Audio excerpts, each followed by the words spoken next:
Aimarren atzerapenak ez zion mesede handirik egingo, baina beste batzuetan alderantziz igual tokatuko da.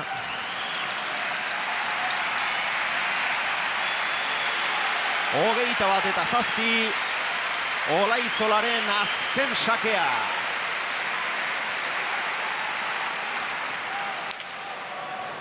Hori ere gurutzatua Jaso Juanek. Aimar. Seiterditik Juan, barruan da, zabalean ere bai.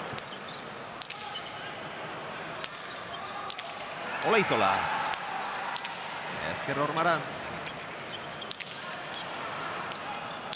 Hori ez du gozatu, leku txarrera doakio Juani. Iritsi egin da Aimar, botez Juan, Aimar. Eta hortxe bukatu da finala. Olaizola bigarrena. 2012ko buruz buruko txapeldun. Merezimendu oso txapelketako pilotaririk onena izan da. Alde handiarekin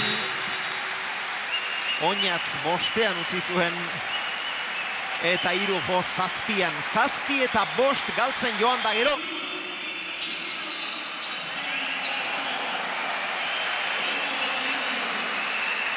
Eta hemen duzue, Olaizola bigarrena, 3. txapela du buruz buru eta denera 3 espezialitateak kontutan hartuta 10. 3 jok baino bat gehiago.